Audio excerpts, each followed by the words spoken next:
اعوذ باللہ من الشیطان الرجیم بسم اللہ الرحمن الرحیم۔ میرے بہن بھائیوں دوستوں سب کو السلام علیکم۔ یہ ایک ایسی حدیث ہے جو آپ کو حیران پریشان کر دے گی اور آپ کو اس پر عمل کرنا ہے۔ پہلا، تنگ کپڑے بالکل نہیں پہننے۔ دوسرا، سج سور کے ہمیشہ نہیں رہنا۔ تیسرا، اپنے والدین اور اساتذہ اکرام کی ادب ضرور اور عزت ضرور کرنی ہے۔ پہلا، تنگ کپڑے کیوں نہیں پہننے وہ میں آپ کو اب بتاتی ہوں۔ اس ویڈیو میں آپ پورا رہیے گا اور چینل کو سبسکرائب کرنا نہ بھولیے گا۔ تنگ کپڑے پہننے سے مراد جسم پر کوئی تنگ کپڑا یا پھر کوئی پینٹ وغیرہ پہننا۔ پہلا، اللہ تعالیٰ نے فرمایا کہ ہمیں تنگ کپڑے نہیں پہننے چاہیے۔ آپ صلی اللہ علیہ وسلم نے فرمایا کہ یہ تنگ کپڑے کیوں نہیں پہننے چاہیے، کیوں کر ان میں ہمارا جسم واضح ہوتا ہے۔ ہم لڑکیوں کو چاہیے کہ یہ کپڑے ہمیں نہیں پہننے چاہیے، ہمیں وہ کپڑے پہننے چاہیے جس میں سے ہمارا کوئی اعضاء نہ دکھے۔ تنگ کپڑے پہننے والے کی یہ سزا ہوگی، جو فوت ہو جائے گا تو اس کی قبر بالکل تنگ ہو جائے گی اور اس کی دونوں پسلیاں ایک دوسرے کے اندر چلی جائیں گی اور اس کی پوری جسم کی ہڈیاں ٹوٹ جائیں گی۔ استغفر اللہ۔ اور اس کے سر اور اس کے پاؤں پر سانپ چڑھیں گے۔ اگر اتنا ہی کوئی کم ہے تو یار پھر پہن لو، اس سے تو پھر کوئی روک ٹوک نہیں ہے نا۔ آخرت خود خراب کر رہے ہو، ہمارا تو بس کام ہے آپ تک پہنچانا۔ کر آپ خود رہے ہو خراب، بے شک کر دو۔ اللہ تعالیٰ نے فرمایا اگر آپ کو کوئی بتاتا ہے تو آپ اس کو آگے بتاؤ، اس کو اب یہ میں ویڈیو آپ تک پہنچا رہی ہوں اور آپ کو چاہیے کہ آگے شیئر کریں۔ آپ یہ میں آپ کو دے رہی ہوں اور آپ کو آگے دینا، اور اگر نہیں اچھی لگی تو یہاں پر اس کو روک دیں، نہ پھر آگے بھی نہ بھیجیں، کیونکہ آپ نے خود نہیں کرنا تو آگے والے نے پھر کیا کرنا ہے۔ اگر آپ کو پتہ ہے نا، یہ ہماری پاکستان کا دین سب سے زیادہ کم ہے۔ کہتے ہیں India India India India India کا ہم سے بھی زیادہ ایمان پکا ہے۔ ایمان کمزور ہے تو بس ہمارے پاکستان کا۔ آپ یہ شیئر کریں گے تو ان کو کچھ ہوگا پتہ، تھوڑا ایمان کے بارے میں، دین کے بارے میں پتہ چلے گا۔ اور دوسرا،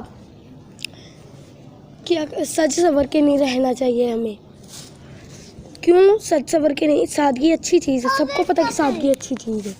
سادگی والی نظر نہیں ہے کسی کے پاس، سادگی والی نظر ہی نہیں ہے کسی کے پاس، کہ سادگی کو چاہنے کی نظر ہوتی ہے کسی کے پاس۔ ادھر پاکستان میں کسی کے پاس سادگی کو چاہنے والی نظر ہی نہیں ہے۔ وہ چند لوگ ہی ہو سکتے ہیں جن کے پاس سادگی کی نظر ہو، باقی کسی کے پاس نہیں ہے۔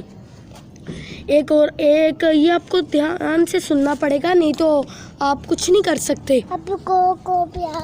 آپ کچھ نہیں کر سکتے اس کے علاوہ۔ اب وہ عورت تھی جو وہ ہمیشہ سج سور کے رہتی تھی، وہ لپسٹک لگاتی تھی، وہ آنکھوں پہ لگاتی تھی آئی شیڈو، پورا میک اپ کر کے رہتی تھی، اور پھر قیامت ایک دن آنی ہے، وہ جب فوت ہوگی تو وہی اس کے ہونٹ، وہی اس کی آنکھیں، وہ اس کے ناخن، اللہ تعالیٰ نے اس کے ناخن نکالے پیچکس سے، پلاس سے، پھر اندر ڈالے، پھر نکالے، پھر اندر ڈالے، وہی ہونٹ جو اس کے کٹ کر دیے، کاٹ دیے، اس کی آنکھیں جہاں وہ میک اپ کرتی تھی وہ آنکھیں جلا دی۔ اللہ، کیا کرنا ہے تم لوگوں نے؟ کیا کرنا ہے؟ کیا چاہتے ہو دنیا میں؟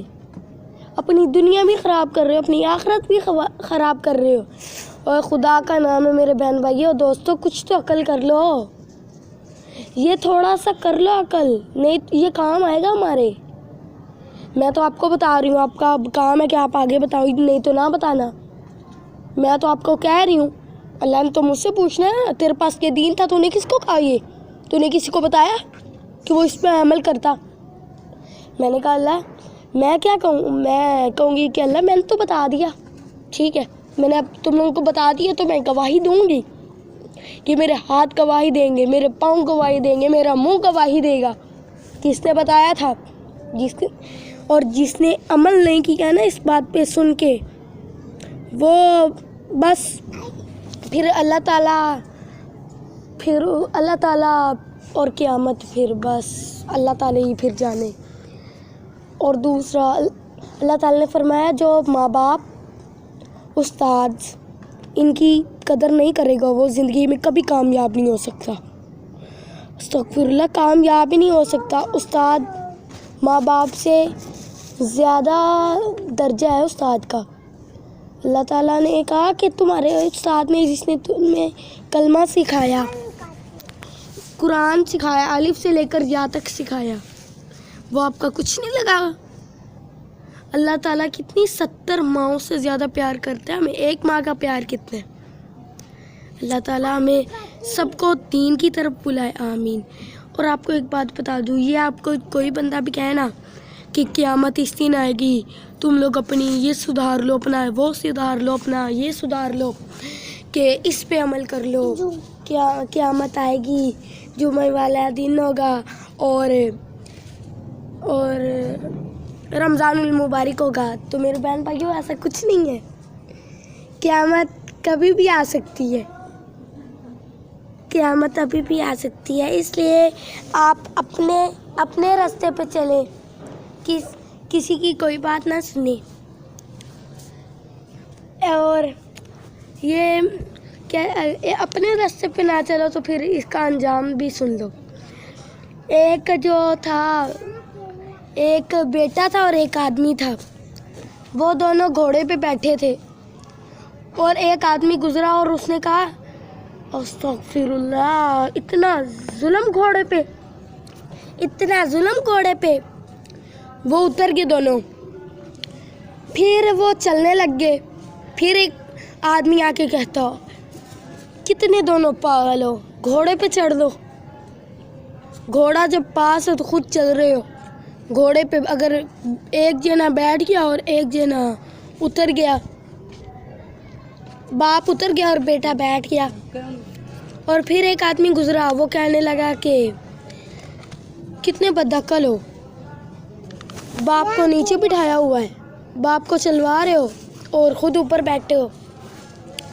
پھر بیٹا اتر گیا اور باپ اوپر بیٹھ گیا۔ پھر وہ کہنے لگا، ایک اور شخص آیا، پھر وہ کہنے لگا کتنے بدعقل ہو، خود اوپر بیٹھے ہو، باپ اوپر بیٹھے ہو، بیٹے کو نیچے بٹھایا ہے۔ یہ پھر انجام ہے۔ اس لیے پھر وہ دونوں ہی اپنے ہی راستے پہ چلنے لگ گئے، دونوں خود ہی بیٹھ گئے۔ کہتے ہیں ہم نے اپنا راہ ڈھونڈ لیا، کسی کی کوئی بات میں کوئی فائدہ نہیں ہے۔ اس لیے آپ اپنی بات اور اپنے کام سے کام، اور دعا مانگیں کہ آپ ہمیشہ سیدھے راستے پہ جائیں۔ اور اللہ حافظ۔ اور اس ویڈیو کو شیئر کریں، لائک کریں اینڈ سبسکرائب کریں۔ صحیح ہے۔